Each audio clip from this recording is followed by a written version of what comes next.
Halo teman-teman, kembali lagi di channel gua. Terima kasih teman-teman selama ini udah menonton channel gua. Hari ini gua mendapatkan aduan dari netizen yang sangat-sangat miris. Dia menyatakan kalau hasil kerja keras suaminya tidak dibayarkan alias tertahan di saldo Jack One aplikasi Bank DKI. Dan kayak yang kita tahu teman-teman, Pak Pramono Anung, Gubernur Jakarta habis memecat Direktur IT Bank DKI karena aplikasinya sangat-sangat bermasalah. Nah, apakah aduan ini relate dengan hal tersebut? Dan di media-media yang kita baca juga, Pak Pramono Anung ingin melaporkan hal ini ke Bareskrim karena terlalu parah dan menurut dia ada orang dalam yang terlibat. Kronologi lengkapnya akan gue ceritakan di video ini, tapi disclaimer dulu ya teman-teman semua. Ini adalah sifatnya aduan, jadi kita juga harus bersifat kritis dengan tidak menuduh salah satu pihak terlebih dahulu. Menurut orang yang lapor ke gue, dia lapor dengan data-data yang lengkap juga, dengan bukti chat yang gue ada. Itu menyebabkan kesulitan finansial bagi keluarganya. Dia kesulitan membayar SPP anak, biaya pendaftaran SD dia jadinya telat, bahkan dia memenuhi kebutuhan sehari-hari aja menurut dia sekarang agak susah, padahal dia punya uang di rekening. Di video kali ini gue bakal ceritain kronologi lengkapnya dan gue akan review aplikasi Bank DKI kayak apa coba. Kemungkinan sang pelapor adalah pegawai instansi pemerintah, karena yang dikeluhkan salah satunya adalah tunjangan kinerja daerah. Pada bulan Agustus 2024, tunjangan kinerja daerah dia terlambat masuk, cair secara bertahap, tapi bisa dipakai. Jadi tidak ada masalah. Di September 2024, pola yang sama terulang. TKD terlambat masuk dan cairnya bertahap. Nah, di Oktober 2024, TKD tidak masuk hingga akhir bulan. Komplain ke bank, ngomongnya ada kesalahan sistem. Dijanjikan akan masuk bersamaan dengan gaji bulan November 2024. Di awal November 2024, gaji bulan November masuk dan bisa digunakan. Refund TKD Oktober 2024 tidak ada dan dijanjikan masuk bersamaan dengan TKD November 2024. Di akhir November 2024, TKD Oktober dan November 2024 tidak masuk lagi.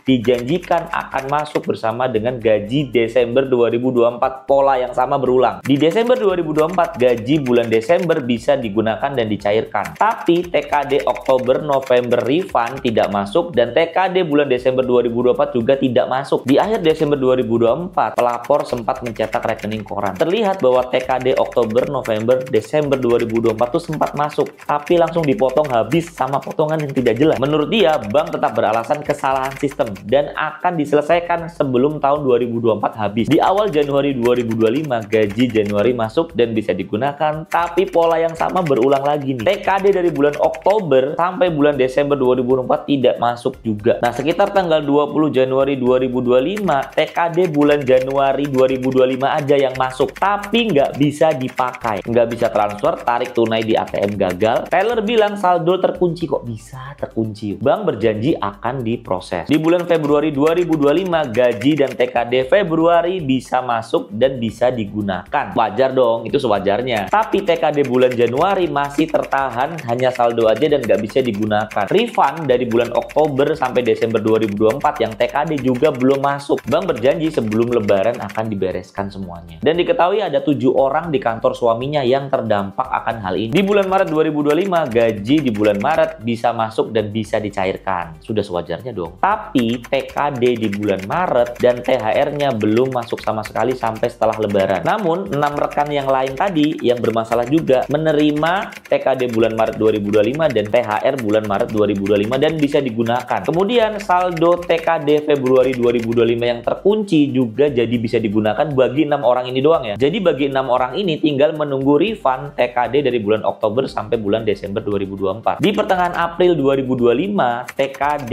dan THR di bulan Maret buat suaminya itu baru masuk. Baru masuk rekening aja loh ya ini. Di akhir April 2025, gaji masuk dan bisa digunakan, bisa dicairkan. Tapi THR dan TKD bulan Maret dan TKD April tidak bisa digunakan dan hanya jadi saldo gantung aja pajangan. Nah, beberapa pegawai lain di luar 7 orang ini juga mulai mengalami TKD April yang tidak bisa digunakan. Dan di bulan Mei 2025, gaji Mei itu cair tapi tidak bisa digunakan akhirnya juga. Nah, perlaporan tanggal 5 Mei kemarin, hak suaminya yang tertahan itu ada beberapa. TKD Oktober 2024 sampai April 2025, banyak loh itu 7 bulan. THR di bulan 2025 Lebaran kemarin tertahan dan gaji dia di bulan Mei itu masih tertahan. Sementara menurut dia, bank terus memberi janji harian yang tidak selalu ditepati. Alasan bank yang terakhir adalah karena suami ganti HP dan install ulang memang aplikasi Jack One karena HP yang dulu bermasalah. Jadi tercatatnya login sebagai 2 handphone. Saya di sini bukan mau menfitnah atau menuduh instansi yang terkait, tapi saya ingin banget menanyakan kenapa hak orang ditahan-tahan. Apakah ada kesalahan sistem IT sehingga saldo tersebut hanya gantung, atau ada apakah sebenarnya di balik sistem yang sangat-sangat ruwet ini? Kenapa hanya berbentuk saldo tapi tidak bisa ditarik? Apakah uangnya tidak ada beneran, atau memang kesalahan sistem beneran, atau memang bener-bener emang gak ada uangnya, ya udah gue tulis aja saldo, atau seperti itu? Nah, masyarakat menurut saya butuh jawaban. Jadinya nanti banyak asumsi liar di sana. Gue juga adalah orang yang pas lebaran kemarin dirugikan sama aplikasi Jack One Bank DKI. Jadi gue mau narik uang gue nggak bisa, dan nggak bisa transfer ke bank lain dan lain sebagainya. Jadi gue lakukan apa? Bayangin, gue tarik uang gue ke Shopee Pay, gue top up Shopee Pay, dan maksimum top up Shopee Pay itu berapa? 1 juta. Jadi gue nyicil tuh uang gue 1 juta, capek banget bos. Dari Shopee Pay baru gue lariin ke rekening gue karena aplikasinya error, nggak bisa transfer kemana-mana. Dan sekarang teman-teman, kalau kita review aplikasi Bank DKI, ini coba kita review ya, kita lihatnya. Nanti ada screenshot aplikasi di video ini. Coba kita buka Jack One Mobile. Bisa. Oke. Kita lanjut. Tidak mempunyai Bank DKI. Masukkan HP. Lanjut. Kita tinggal tunggu OTP teman-teman. OTP-nya tidak masuk. Kebetulan coba saya cek.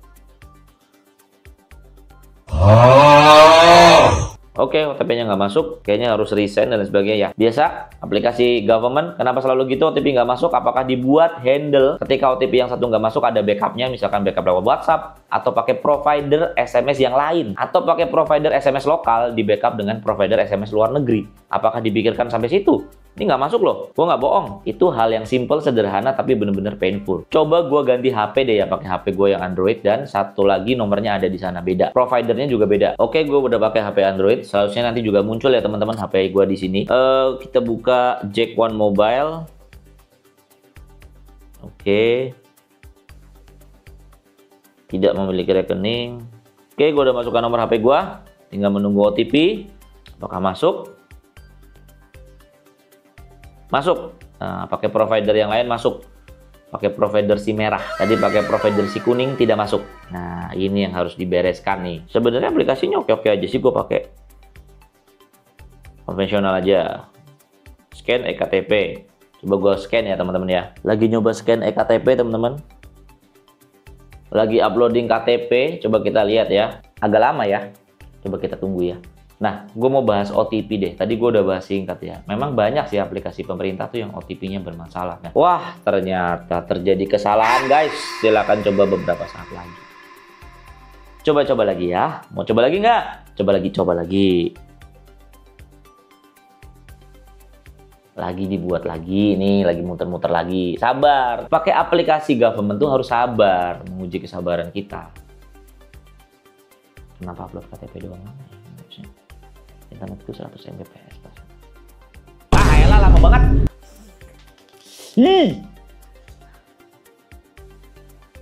Terjadi kesalahan. Saya nggak bohong ya, terjadi kesalahan.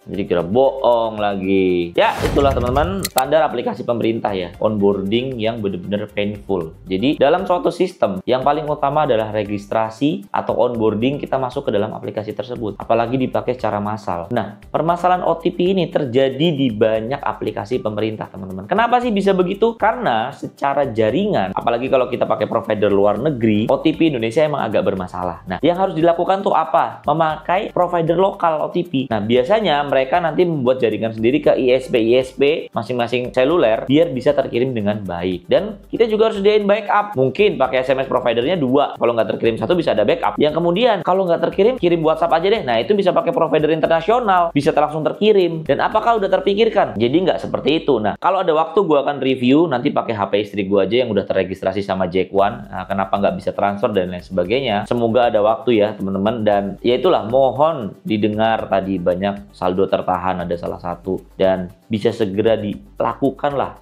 resolusinya tuh seperti apa. Jangan cuman besok kelar lagi ya. Masa seperti itu sih Bang? Dan itu kan bener-bener saldo hak dari orang. Kalau nggak bisa dicairkan ya, konsekuensinya apa? Kita bayar telat cicilan aja nih. Kalau telat, kita dikasih denda. Tapi kalau kita nggak bisa narik uang kita sendiri dari bank, nggak ada denda apa-apa tuh, masih tertahan aja. Mungkin bagi pemerintah bisa menjadi koreksi yang baik laporan tersebut, dan kita juga tidak menuduh, kita tidak berusaha menyerang, kita mau cari klarifikasi atau mencari jalan tengah sebenarnya apa yang terjadi ke seorang pegawai ini, kenapa dananya bisa tertahan dan hak-haknya tidak diberikan, dan berpengaruh pada keluarga dia jadi kesulitan kan sekarang. Nah, begitu aja teman-teman, thank you banget yang udah nonton video gua ini. Mungkin panjang ya dari penjelasan kronologi, tapi gua pingin video ini informatif dan video ini jelas, jadi tidak sembarangan ngomong asbun gitu. Dan thank you, jangan lupa subscribe dan aktifin lonceng kalau ada video baru sehingga gue makin semangat lagi ngonten. Kalau ada waktu nanti gue review pakai HP adik gue setelah gue closing ini. Bye bye.